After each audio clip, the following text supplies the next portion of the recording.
नमस्कार दोस्तों, welcome to Sambhav education. This is Aryan Shukla. दोस्तों, आज की क्लास में हम जीके के इंपॉर्टेंट क्वेश्चन डिस्कस करेंगे। ये टॉप के क्वेश्चन होंगे। इस क्लास में कुछ ऐसे क्वेश्चन हैं जो यूपी ट्रिपल एससी की परीक्षा में कई बार पूछे गए हैं। क्लास को आप लोग ध्यान से देखिएगा एंड क्लास के अंत में बताइएगा कि आपके कितने क्वेश्चन आज निकले। डेली आपकी क्लासेस होती हैं स्पेशल पीईटी 2023 के लिए, तो डेली सभी लोग सभी क्लासेस को ज्वाइन कीजिएगा। जो क्वेश्चन समझ में ना आए उसे कॉपी में नोट डाउन कीजिए। सबसे पहले क्लास को लाइक करिए, शेयर करिए। चैनल पर नए हैं तो चैनल को सब्सक्राइब कीजिए, बेल आइकन को प्रेस कीजिए ताकि सभी नोटिफिकेशन आप तक पहुंच सकें।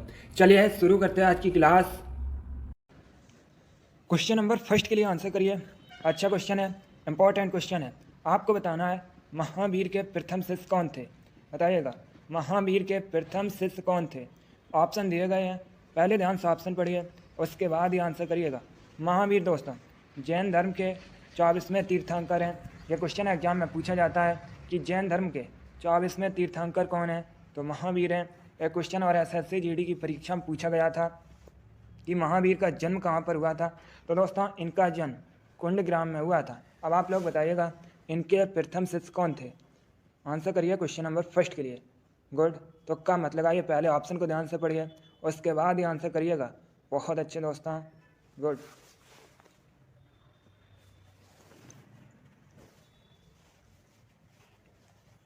देखिएगा इसका right answer option number A होगा, Jamali. Yes, option number A correct answer है, जमाली दोस्तों महावीर के प्रथम शिष्य थे, इसलिए option number A correct answer होगा। जिसने भी क्वेश्चन नंबर फर्स्ट का ऑप्शन नंबर ए दिया है उनका राइट आंसर है। बहुत अच्छे, गुड। आगे बढ़ते हैं। अब क्वेश्चन नंबर 2 के लिए आंसर करिएगा। क्वेश्चन है दोस्तों सोनागिरी, जहाँ जैन धर्म के 108 मंदिर हैं। अब बताइएगा ये किसके समीप स्थित है। ए दतिया, बी झांसी, सी ओरछा या डी ललितपुर। सभी लोग आंसर करिए क्वेश्चन नंबर 2 के लिए। थोड़ा सा कठिन क्वेश्चन है बट आप लोग आंसर करिएगा। बहुत अच्छे, गुड। आपको बताना है सोनागिरी कहाँ स्थित है। गुड। इसका right answer option number A होगा, Datia. Yes, option number A correct answer है दोस्तों, दतिया मध्य प्रदेश का एक जिला है और इसी के पास सोनागिरी स्थित है। तो आपका right answer option number A होगा। चलिए आगे बढ़ते हैं। क्वेश्चन नंबर 3 के लिए आंसर करिए। अच्छा क्वेश्चन है। क्वेश्चन है दोस्तों निम्न सत्याग्रह में से किसका नेतृत्व महात्मा गांधी ने नहीं किया था। ये 4 ऑप्शन दिए गए हैं, बताइएगा इसमें से किसका नेतृत्व गांधी ने नहीं किया था। ए भारत छोड़ो आंदोलन, बी सविनय अवज्ञा, सी बारडोली या डी खेड़ा। आंसर करिए क्वेश्चन नंबर 3 के लिए। अच्छा क्वेश्चन है, बहुत अच्छे। बताइएगा किसका नेतृत्व गांधी ने नहीं किया था, महात्मा गांधी ने। Right answer option number C होगा, Bardoli Satyagraha. Yes, option number C correct answer है, बारडोली सत्याग्रह। ये दोस्तों 1928 में हुआ था। इसका जो नेतृत्व है सरदार वल्लभ भाई पटेल ने किया था। बाकी भारत छोड़ो आंदोलन 1942 में हुआ था। इसका नेतृत्व महात्मा गांधी ने किया था। सविनय अवज्ञा, इसका नेतृत्व भी दोस्तों महात्मा गांधी ने किया था। तो सविनय अवज्ञा ये कब हुआ था दोस्तों आंदोलन, ये हुआ था 1930 में, 1930 में। अब अगर हम ऑप्शन नंबर डी की बात करें, खेड़ा, इसका नेतृत्व किसने किया था, खेड़ा आंदोलन का महात्मा गांधी ने किया था। खेड़ा आंदोलन कब हुआ था दोस्तों, तो ये हुआ था 1918 में, 1918 में। चारों ऑप्शंस के बारे में याद रखिए, चारों आपके एग्जाम के लिए इंपॉर्टेंट है। भारत छोड़ो आंदोलन नेतृत्व महात्मा गांधी ने किया था, 1942 में हुआ था। सविनय अवज्ञा, इसका नेतृत्व भी दोस्तों महात्मा गांधी ने किया था, ये 1930 में हुआ था। बारडोली सत्याग्रह, इसका नेतृत्व सरदार वल्लभ भाई पटेल ने किया था, यह कब हुआ था, 1928 में हुआ था। और ऑप्शन नंबर डी खेड़ा सत्याग्रह, इसका नेतृत्व भी दोस्तों महात्मा गांधी ने किया था और ये 1918 में हुआ था। चलिए क्वेश्चन नंबर 3 का option number C correct answer होगा। आगे बढ़ते हैं। क्वेश्चन नंबर 4 के लिए आंसर करिए। इंपॉर्टेंट क्वेश्चन है, बताइएगा भारतीय राष्ट्रीय कांग्रेस के पहले मुस्लिम प्रेसिडेंट कौन थे। आपको बताना है भारतीय राष्ट्रीय कांग्रेस इसके पहले मुस्लिम अध्यक्ष कौन थे। सभी लोग आंसर करिएगा। भारतीय राष्ट्रीय कांग्रेस स्थापना कब हुई थी, 1885 में हुई थी, 1885 में हुई थी। इसकी स्थापना दोस्तों A.O. ह्यूम ने की थी। एक क्वेश्चन पूछा जाता है कि भारतीय राष्ट्रीय कांग्रेस का पहला अधिवेशन कहाँ हुआ था, तो यह मुंबई में हुआ था। कब हुआ था? 1885 में। इसकी जो अध्यक्षता है ये W.C. बनर्जी ने की थी। अब आप लोग बताइएगा भारतीय राष्ट्रीय कांग्रेस के पहले मुस्लिम प्रेसिडेंट कौन थे?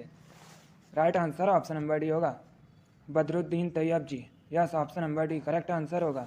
जिसने भी क्वेश्चन नंबर 4 का ऑप्शन नंबर डी दिया है उनका राइट आंसर है। तो आप लोग याद रखिएगा भारतीय राष्ट्रीय कांग्रेस के पहले मुस्लिम अध्यक्ष, पहले मुस्लिम प्रेसिडेंट बदरुद्दीन तैयब जी थे। आगे बढ़ते हैं। अब क्वेश्चन नंबर 5 के लिए आंसर करिएगा। इंपॉर्टेंट क्वेश्चन है, SSC GD की परीक्षा में पूछा हुआ क्वेश्चन है। बताइएगा महाराष्ट्र में गणपति पर्व का शुभारंभ किसने किया था? आपको बताना है जो गणेश चतुर्थी है, गणपति पर्व, इसका शुभारंभ महाराष्ट्र में किसने किया था? ए. बाल गंगाधर तिलक ने, बी. गोपाल कृष्ण गोखले ने, सी. अरविंद घोष ने, या डी. बिपिन चंद्र पाल ने। क्वेश्चन नंबर 5 के लिए आंसर करिएगा। बहुत अच्छे।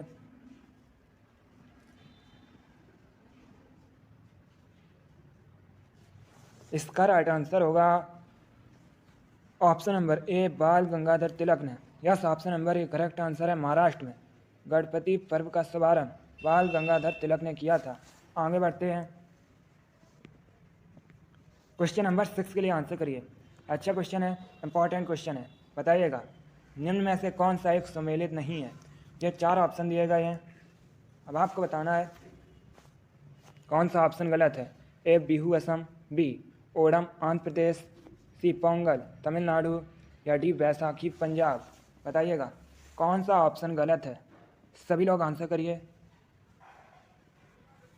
इसका राइट आंसर होगा option number B, Onam Andhra Pradesh. Yes, option number B correct answer है। क्योंकि दोस्तों ओणम ये कहाँ से संबंधित है? ये केरल से संबंधित है। तो option number B correct answer होगा। बाकी आप लोग याद रखिएगा बिहू असम से संबंधित है, पोंगल तमिलनाडु से संबंधित है, बैसाखी पंजाब से संबंधित है। आगे बढ़ते हैं। क्वेश्चन नंबर 7 के लिए आंसर करिए। इंपॉर्टेंट क्वेश्चन है। यह क्वेश्चन SSC GD की परीक्षा में पूछा हुआ क्वेश्चन है। 2 से 3 बार आपके एग्जाम में इसी प्रकार से पूछा गया है। क्वेश्चन है दोस्तों दक्षिण भारत की। बताइएगा दक्षिण भारत की सबसे ऊंची चोटी कौन सी है? ए. अनाईमुडी, बी. दोदा बेटा, सी. अमरकंटक, या डी. महेंद्रगिरी। बताइएगा दक्षिण भारत की सबसे ऊंची चोटी कौन सी है? क्वेश्चन नंबर 7 के लिए आंसर करिएगा। जिसने भी क्लास को लाइक नहीं किया एक बार लाइक करिए, अपने फ्रेंड ग्रुप सभी जगह शेयर कर दीजिएगा ताकि ज़्यादा से ज़्यादा लोग जुड़ सकें। और जो फ्रेंड इस चैनल पर नए हैं वो चैनल को सब्सक्राइब करेंगे, बेल आइकन को प्रेस कीजिए ताकि सभी नोटिफिकेशन आप तक पहुंच सकें। देखिए क्वेश्चन नंबर 7 के लिए अभी आंसर करिए। आपको बताना है दक्षिण भारत की सबसे ऊंची चोटी कौन सी है? Right answer option number A होगा, Anamudi. Yes, option number A correct answer है। दक्षिण भारत की सबसे ऊंची चोटी अनाईमुडी है। आगे बढ़ते हैं। क्वेश्चन नंबर 8 के लिए आंसर करिए।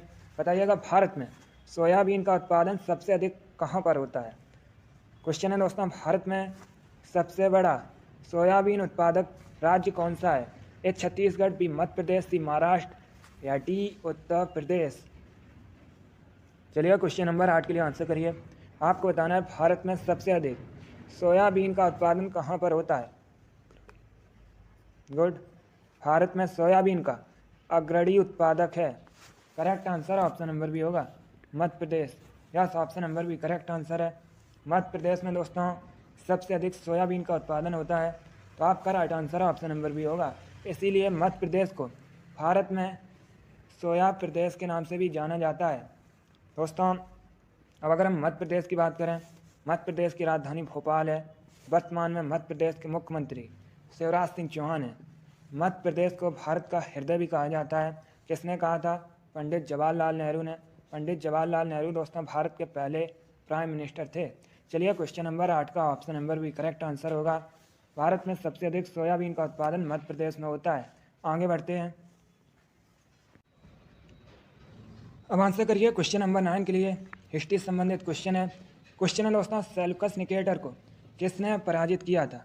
बताइएगा सेल्यूकस निकेटर को किसने पराजित किया था? ए अशोक ने, बी चंद्रगुप्त मौर्य ने, सी बिंदुसार ने, या डी अजातशत्रु ने? क्वेश्चन नंबर 9 के लिए आंसर करिएगा। इसका right answer option number B होगा चंद्रगुप्त मौर्य ने। Yes, option number B correct answer है। चंद्रगुप्त मौर्य ने सेल्कस निकेटर को पराजित किया था, इसलिए option number B correct answer होगा। चंद्रगुप्त मौर्य ने मौर्य वंश की स्थापना की थी। एक क्वेश्चन एसएससी जीडी की परीक्षा में पूछा गया था कि मौर्य वंश का अंतिम शासक कौन था? तो दोस्तों बृहद्रथ मौर्य वंश का अंतिम शासक था। आगे बढ़ते हैं, क्वेश्चन नंबर 10 के लिए आंसर करिए। यह भी हिस्ट्री से संबंधित क्वेश्चन है। अब बताइएगा दंती दुर्ग किस वंश के संस्थापक थे? बताइएगा दंती दुर्ग ने किस वंश की स्थापना की है? ए चोल वंश, बी सोलंकी वंश, सी राष्ट्रकूट वंश, या डी ननौती जिनमें से कोई नहीं? क्वेश्चन नंबर 10 के लिए आंसर करिए। बहुत अच्छे क्वेश्चन है। दंती दुर्ग किस वंश के संस्थापक थे? इसका right answer option number C होगा Rashtrakuta. Yes, option number C correct answer है। राष्ट्रकूट वंश की स्थापना दंती दुर्ग ने की है। आगे बढ़ते हैं, क्वेश्चन नंबर 11 के लिए आंसर करिए। यह भी क्वेश्चन हिस्ट्री संबंधित है। अच्छा क्वेश्चन है, इंपॉर्टेंट है। बताइएगा निम्न में से किस शहर में रानी लक्ष्मीबाई का समाधि स्थल स्थित है? क्वेश्चन नंबर 11 के लिए आंसर करिए। रानी लक्ष्मीबाई इन्होंने दोस्तों 1857 की क्रांति में महत्वपूर्ण भूमिका निभाई थी, आप लोग भी जानते होंगे। अब बताइएगा इनका समाधि स्थल किस जगह स्थित है? ए ग्वालियर में, बी पटना में, सी जयपुर में, या डी उज्जैन में? Good, right answer option number A होगा ग्वालियर में। Yes, option number A correct answer है। मध्य प्रदेश के ग्वालियर में रानी लक्ष्मीबाई का समाधि स्थल स्थित है। आगे बढ़ते हैं, क्वेश्चन नंबर 12 के लिए आंसर करिए। क्वेश्चन है राष्ट्रीय साक्षरता मिशन की शुरुआत कब हुई थी? सभी लोग आंसर करिएगा। क्वेश्चन नंबर 12 के लिए आपको बताना है राष्ट्रीय साक्षरता मिशन इसकी शुरुआत कब हुई थी? Good, right answer option number B होगा 1988 में। Yes, option number B correct answer है। 1988 में राष्ट्रीय साक्षरता मिशन की शुरुआत हुई थी। आगे बढ़ते हैं, क्वेश्चन नंबर 13 के लिए आंसर करिएगा। यह भी क्वेश्चन सीटेट की परीक्षा में कई बार इसी प्रकार से पूछा गया है। और ये क्वेश्चन दोस्तों जो स्टेट के टेट होते हैं उनमें भी कई बार पूछा गया है। आपको बताना है भाषाई आधार पर गठित भारत का पहला राज्य कौन सा था? बताइएगा भाषा के आधार पर बना भारत का पहला राज्य कौन सा था? Option number A Andhra Pradesh, option number B Haryana, option number C Tamil Nadu, या ऑप्शन नंबर डी कर्नाटक? इसका right answer option number A होगा Andhra Pradesh. Yes, option number A correct answer है। आंध्र प्रदेश भाषाई आधार पर गठित भारत का पहला राज्य था, इसलिए option number A correct answer होगा। अगला क्वेश्चन देखते हैं, क्वेश्चन नंबर 14 के लिए आंसर करिए। बताइएगा कल्याणी स्टेडियम कहाँ स्थित है? आपको बताना है कल्याणी स्टेडियम कहाँ पर है? ए महाराष्ट्र में, बी हरियाणा में, सी पश्चिम बंगाल में, या डी केरल में? इसका right answer option number C होगा पश्चिम बंगाल में। Yes, option number C correct answer है। कल्याणी स्टेडियम पश्चिम बंगाल में है। अगला क्वेश्चन देखते हैं, क्वेश्चन नंबर 15 के लिए आंसर करिए। अब आपको बताना है भारत में सबसे अधिक प्याज का उत्पादन किस राज्य में होता है? क्वेश्चन नंबर 15 के लिए आंसर करिए। क्वेश्चन है भारत में सबसे अधिक प्याज का उत्पादन किस राज्य में होता है?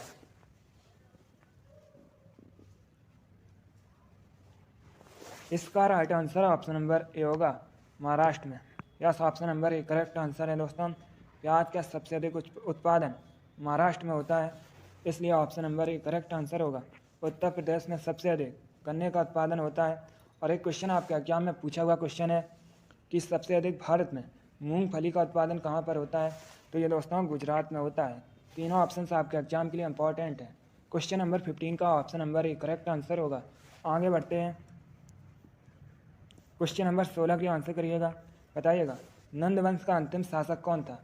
आपको बताना है नंद वंश इसका अंतिम शासक कौन था? ए धनानंद, बी महापद्मानंद, सी चंद्रगुप्त मौर्य, या डी ननौती जिनमें से कोई नहीं? क्वेश्चन नंबर 16 के लिए आंसर करिएगा।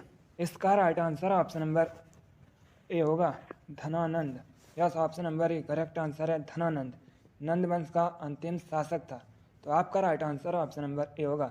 अब आपसे एग्जाम में क्वेश्चन और पूछा जा सकता है यहीं से कि नंद वंश की स्थापना किसने की थी। तो दोस्तों महापद्मानंद ने नंद वंश की स्थापना की थी। आगे बढ़ते हैं। क्वेश्चन नंबर 17 के लिए आंसर करिए, बताइएगा। गुरु गोविंद सिंह, इनका जन्म कहाँ पर हुआ था।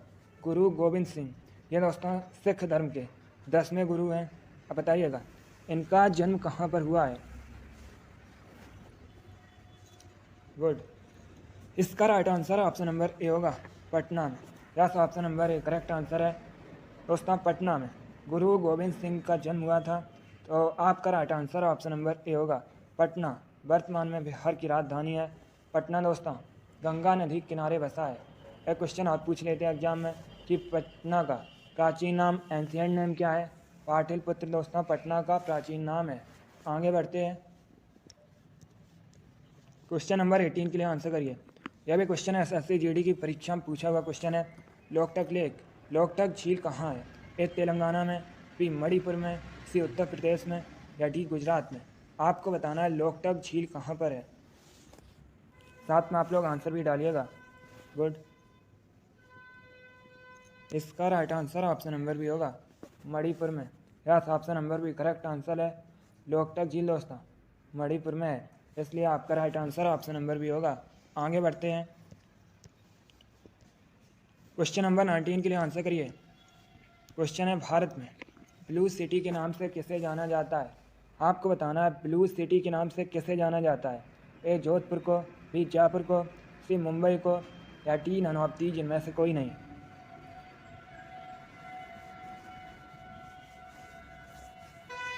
इसका right answer option number A होगा जोधपुर को। Yes, option number A correct answer है दोस्तों जोधपुर, राजस्थान का शहर है। इसे भारत में ब्लू सिटी के रूप में जाना जाता है। बाकी अगर हम ऑप्शंस की बात करें, जयपुर राजस्थान की राजधानी है, जयपुर को भारत में पिंक सिटी के रूप में जाना जाता है। मुंबई महाराष्ट्र की राजधानी है, मुंबई को 7 टापुओं का शहर कहा जाता है भारत में। आगे बढ़ते हैं। क्वेश्चन नंबर 20 के लिए आंसर करिए। क्वेश्चन है FM का फुल फॉर्म क्या होता है। बताइएगा FM का फुल फॉर्म क्या होता है। क्वेश्चन नंबर 20 के लिए आंसर करिए। इसका right answer option number A होगा frequency modulation. Yes, option number A correct answer है। FM का फुल फॉर्म फ्रिक्वेंसी मॉड्यूलेशन होता है, इसलिए option number A correct answer होगा। बहुत अच्छे, वेरी गुड। चलिए दोस्तों, आज की क्लास में हमने GK के 20 इंपॉर्टेंट क्वेश्चन डिस्कस किए with extra fact. I hope आप सभी को ये क्वेश्चन समझ आए होंगे। सो लाइक करिए, शेयर करिए। चैनल पर नए हैं तो चैनल को सब्सक्राइब कीजिए, बेल आइकन को प्रेस कीजिए ताकि सभी नोटिफिकेशन आप तक पहुंच सकें। आप लोग अपना स्कोर कमेंट बॉक्स में ज़रूर बताइए कि आपके 20 में से कितने क्वेश्चन राइट निकले। इसी के साथ मैं आपको मिलूँगा अगली वीडियो में। Thank you guys, thank you for watching. God bless you all.